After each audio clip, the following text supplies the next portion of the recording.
जय श्री राम दोस्तों। आज मैं फिर से आपको एक नई कहानी सुनाने आ गई।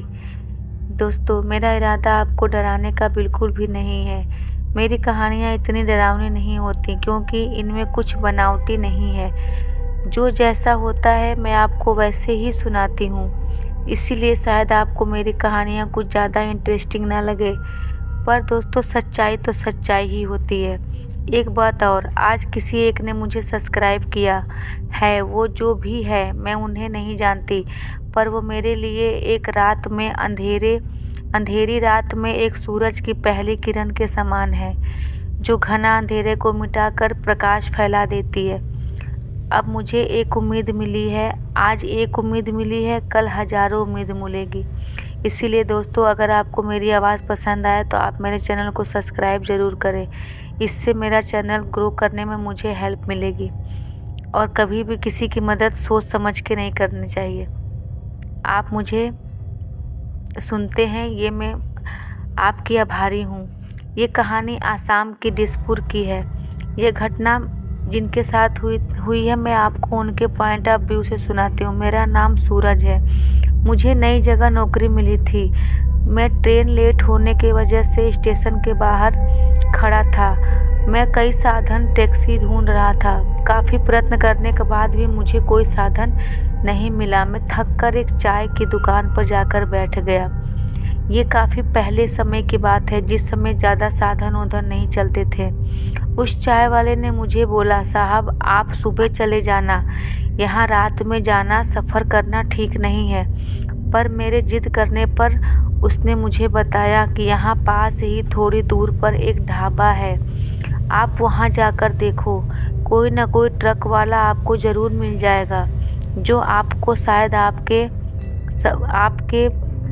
कमरे तक या आपको जहाँ जाना है वहाँ तक वो आपको शायद छोड़ दे। ये सुनकर मैं ढाबे की तरफ चला गया। वहाँ मुझे एक सरदार जी मिले जो खाना खा रहे थे। मेरी उनसे बातचीत होने लगी। वो बहुत ही अच्छे इंसान थे। उन्होंने मुझे बोला कि कोई दिक्कत नहीं, मैं आपको छोड़ दूँगा, मेरा ट्रक वहीं ही जा रहा है सामान पहुँचाने। मैं बहुत खुश हुआ और सरदार जी भी बहुत ही खुश मिजाजी थे। कुछ ही देर में हम दोनों की अच्छी दोस्ती हो गई थी। हम दोनों एक साथ एक सफ़र पे निकल गए।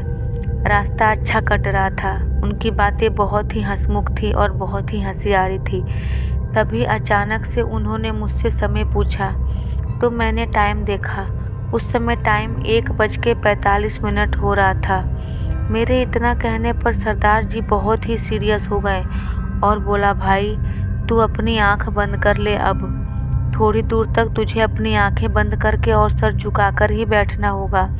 मैंने पूछा क्या हुआ? उन्होंने बोला, कोई कुछ नहीं हुआ, ये बात मैं तुझे अभी नहीं बता सकता, आगे चल के बता दूंगा।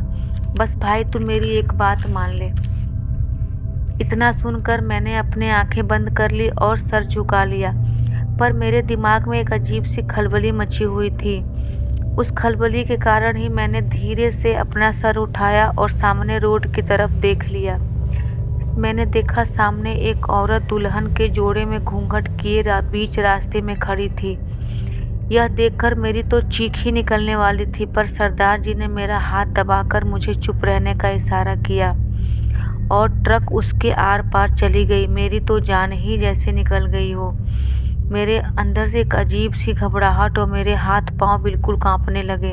मैंने तुरंत पीछे मुड़कर देखा, पर मैं देखकर हैरान रह गया। वो लड़की अभी भी वैसी की वैसी ही खड़ी थी। मैं इतना डर गया था कि मेरी आवाज़ ही नहीं निकल रही थी। सरदार जी शायद मेरा डर भांप गए थे। आगे जाकर उन्होंने गाड़ी को, ट्रक को रोका और एक गहरी सांस ली और बोला, भाई तू ठीक है ना? मेरी डर के मारे आवाज़ ही नहीं निकल रही थी। उन्होंने मुझे पानी पीने के लिए दिया। तब मैं बोला, क्या था वह? कौन थी वह? क्या है ये? ये सब सुनकर सरदार जी ने बताया कि भाई वह एक दुल्हन की आत्मा है। कुछ साल पहले उसका यहीं पे एक्सीडेंट हो गया था। सारे लोग तो बच गए, पर शायद दुल्हन नहीं बच पाई और वह उसकी यहीं इसी रोड पे मौत हो गई।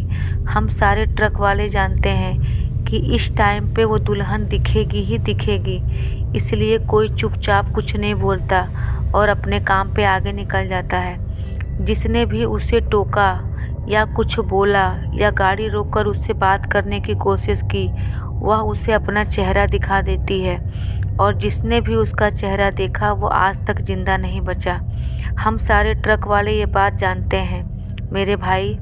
वाहे गुरु की कृपा है जो हम जिंदा रहते हैं, क्योंकि हमारा रात का सफ़र है। हमारा कई बार इन आत्माओं से सामना होता है, पर वाहे गुरु जी ने हमें हर बार बचाया है, और यह एक अच्छी आत्मा है। अगर आप इससे कुछ नहीं बोलोगे तो ये आपका कुछ बुरा नहीं करेगी। शायद यह अपने दूल्हे के इंतज़ार में है। मैं ईश्वर से प्रार्थना करता हूँ कि इससे जल्दी ही मुक्ति मिल जाए। कुछ देर बाद मैं अपने घर पहुँच गया, लेकिन मेरी ये बातें, उनकी बातें आज भी मेरे दिमाग में घूमती है। पता नहीं उस दुल्हन को उस मुक्ति मिली होगी या नहीं। मेरे भैया ने अपनी आँखों से उस आत्मा को देखा था। बस दोस्तों, आज की कहानी इतनी ही है। ये कहानी बिल्कुल सच्ची है। जय श्री राम।